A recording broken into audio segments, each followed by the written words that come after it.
ಇನ್ನೊಂದು ಕಡೆಗೆ ಬಿಜೆಪಿ ರಾಜ್ಯಾಧ್ಯಕ್ಷ ವಿಜಯೇಂದ್ರ ನಡ್ಡಾ ಅವರನ್ನ ಭೇಟಿ ಮಾಡಿ ಮಾತುಕತೆ ಮಾಡಿದ್ದಾರೆ. ರಾಜ್ಯದಲ್ಲಿ ಏನೇನು ಆಗ್ತಾ ಇದೆ ಅದೆಲ್ಲದರ ವಿವರಗಳನ್ನು ಕೊಟ್ಟಿದ್ದಾರೆ. ಯತ್ನಾಳರ ಬಗ್ಗೆನೂ ಕೂಡ ಸಾಕಷ್ಟು ಸಂಗತಿಗಳನ್ನು ಹೇಳಿದ್ದಾರೆ. ದೂರಿನ ಪಟ್ಟಿನೇ ಕೊಟ್ಟಿದ್ದಾರಂತೆ. ಕೆಲವರು ಯತ್ನಾಳ್ ಅವ್ರನ್ನ ದಾಳದ ರೀತಿ ಬಳಕೆ ಮಾಡ್ತಾ ಇದ್ದಾರೆ. ಅಂಥವ್ರ ವಿರುದ್ಧ ಕ್ರಮ ಆಗಬೇಕು.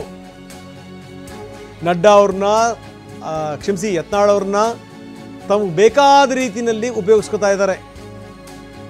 ಯಾಕಂದರೆ ಯತ್ನಾಳ್ ಕೇವಲ ನನ್ನೊಬ್ಬನ ಮಾತ್ರ ವಿರೋಧ ಮಾಡ್ತಿರೋದಲ್ಲ, ವಾಜಪೇಯಿ ಅವಧಿನನ್ನೂ ಕೂಡ ಅವರು ಟೀಕೆ ಮಾಡಿದ್ರು, ಯಡಿಯೂರಪ್ಪ ಅವ್ರನ್ನೂ ಕೂಡ ಅವರು ವಿರೋಧ ಮಾಡಿದ್ರು.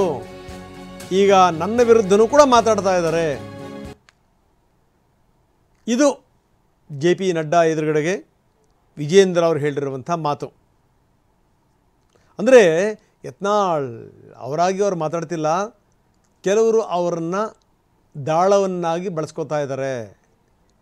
ತಾವೇನು ಹೇಳೋಕ್ಕಾಗಲ್ವಲ್ಲ ಅದನ್ನು ಅವ್ರ ಮುಖಾಂತರ ಹೇಳಿಸ್ತಾ ಇದ್ದಾರೆ. ಇದು ಸಂಗತಿ.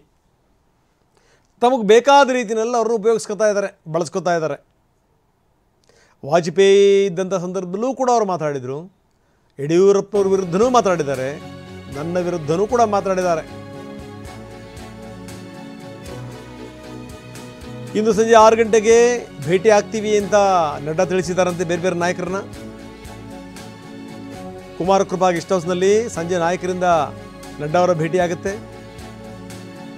ಏರ್ಪೋರ್ಟ್ನಲ್ಲಿ ಏನೇನು ಭೇಟಿ ಮಾಡಿದ್ರು ನಾಯಕರು, ಅವರಿಗೆ ಇವತ್ತು ಸಂಜೆ ಸಿಗ್ತೀನಿ ಅಂತ ಹೇಳಿದ್ದಾರೆ. ಚಲವದಿ ನಾರಾಯಣಸ್ವಾಮಿ ಅವರಿಗೆ ಮತ್ತು R ಅಶೋಕ್ ಅವರಿಗೆ ಸಂಜೆ ನಾನು ಸಿಗ್ತೀನಿ ಅಂತ ಹೇಳಿದಾರಂತೆ ನಡ್ಡಾ.